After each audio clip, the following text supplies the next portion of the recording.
ఇప్పుడు మనం silk thread bangles చేసుకుందాం.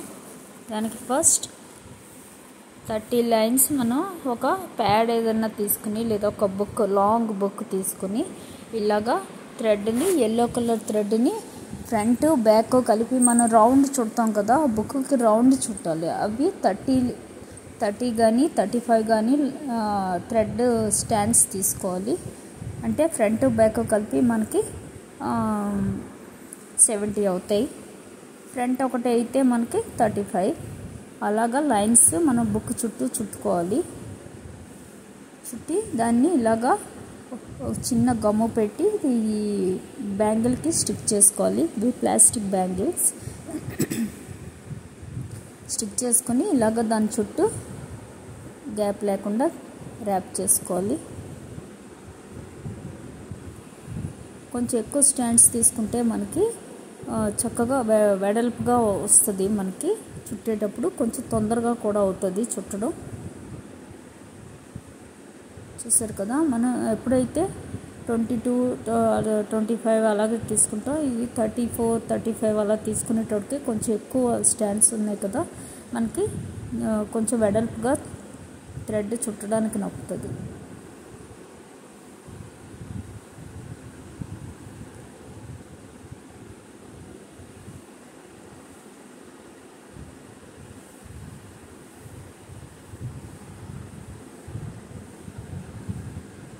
ఇలాగ చివరి వరకు చుట్టుకుంటూ వెళ్ళాలి. చివరిన మటుకు మనం ఎక్కడ స్టార్ట్ చేసామో అక్కడికి వచ్చాక సేమ్ ప్లేస్లో మళ్ళీ చిన్న ఫ్యాబ్రిక్ గ్లూ చాలండి. దీనికి B7000 అక్కర్లేదు. ఫ్యాబ్రిక్ గ్లూ తోటి అయితేనే నొప్పుతుంది. ఇంకోటండి, బ్యాంగిల్స్ థ్రెడ్ బ్యాంగిల్స్ చేసేటప్పుడు ఎప్పుడూ కూడా మన థ్రెడ్ బ్యాంగిల్స్ని తడపకూడదు, అసలు వెట్ అవ్వకూడదు. వాటిని మనం జాగ్రత్తగా వేసుకుని మళ్ళీ తుడిచి చక్కగా జాగ్రత్తగా బాక్స్లో పెట్టి లోపల పెట్టుకోవాలి. అంతేగాని వాటిని తడపకూడదు. తడవకుండా జాగ్రత్తగా చూసుకోవాలి. తడిస్తే మనకి గ్లూ పెడతాం కదా, ఆ గ్లూ మొత్తం వైట్గా వచ్చేస్తుంది. గాజు మొత్తం మనకి బ్యాంగిల్ మొత్తం కూడా వైట్గా ఆ గమ్ము తడిచి వైట్గా కనిపిస్తూ ఉంటుంది. అందుకని గమ్ము తడవకుండా, అంటే మన బ్యాంగిల్ తడవకుండా జాగ్రత్తగా వేసుకుని నీట్గా మనం లోపల పెట్టుకోవాలి.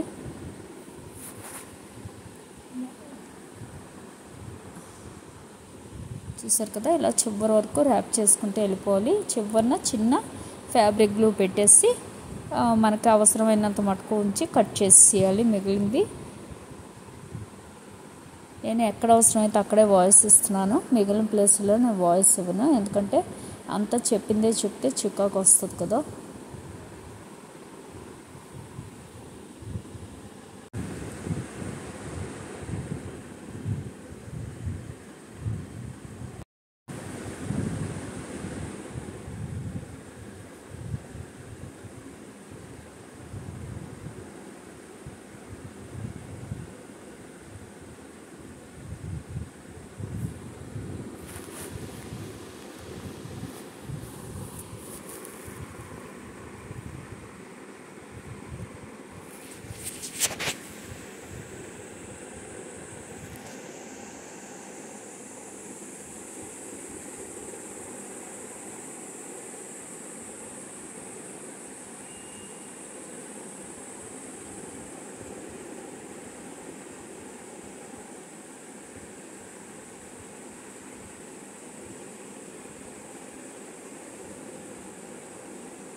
నేను పూర్తిగా పరిగెట్టించకుండానే అంటే స్పీడ్ చేయకుండానే చూపిస్తున్నాను, ఎందుకంటే కొంచెం చూడని వాళ్ళకి ఎలా చుట్టాలి అన్నది అర్థమవుతుంది కదా, దానికోసమని. అవసరం లేదనుకుంటే కొంచెం స్కిప్ చేసుకోండి.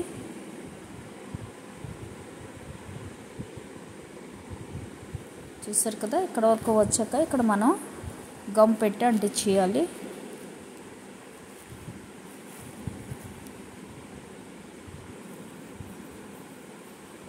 నేనైతే B7000 పెడుతున్నాను. మామూలుగా అయితే ఫ్యాబ్రిక్ గ్లూ చాలు, B7000 అవసరం లేదు. పక్కన ఇది ఉంది కాబట్టి ఇది పెట్టేస్తున్నా. B7000 గమ్ము OHP షీట్ మీద చేసేటప్పుడు ఎక్కువ యూజ్ చేస్తే బాగుంటుంది, ఎందుకంటే అవి మనకి కదలకుండా ఉంటాయి, షీట్ కదా, బాగా స్టిక్ అవుతాయి. దీనికి ఫ్యాబ్రిక్ గ్లూ చాలు.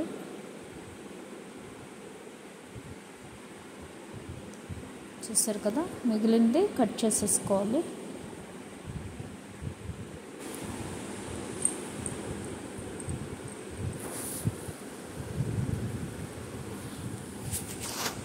చూసారు కదా, ఇలాగ మనం ర్యాప్ చేసుకున్నాక ఇప్పుడు మనం దాని మీద స్టోన్ చైన్ మన ఇష్టం వచ్చిన కలర్, దీనిలో అన్ని కలర్స్ ఉంటాయి, బ్లాక్, రెడ్ అన్ని ఆల్ కలర్స్ ఉంటాయి. నేనైతే బ్లాక్ కలర్ గోల్డ్ చైన్ అంటిస్తున్నాను, స్టోన్ చైన్. చూసారు కదా, అలాగా మనం అంటించుకోవాలి.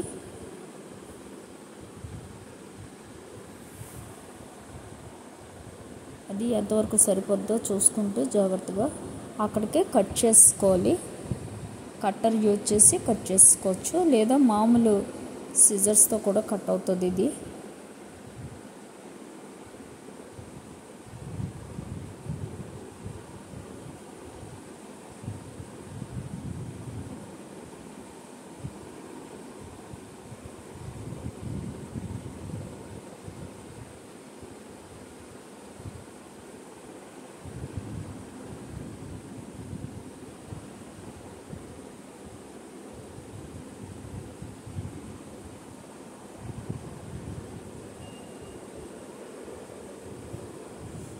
చూసారు కదా, అలా పెట్టుకుంటూ వెళ్ళిపోవాలి.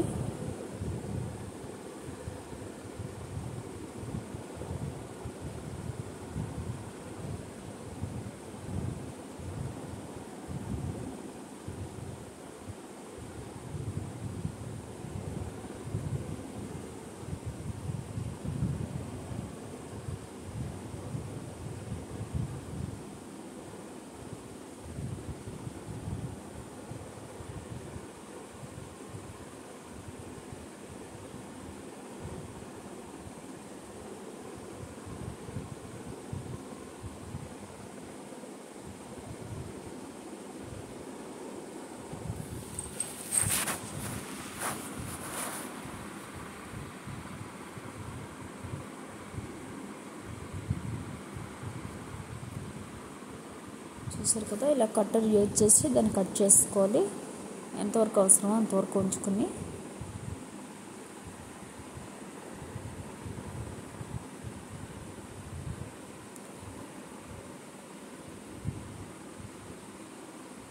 చూస్తే ఇలాగ చైన్ స్టిక్ చేస్తాం.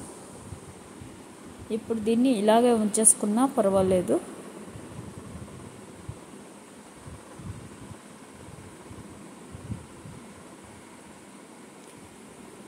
ఇది కొంచెం ఒక 5 నిమిషాలు ఆరనిచ్చి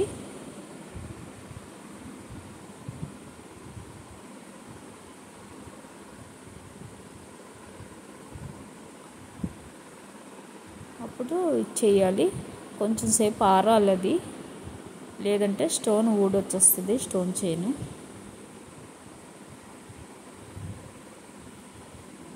చూసారు కదా, నచ్చితే లైక్ చేయండి, షేర్ చేయండి, సబ్స్క్రైబ్ చేయండి.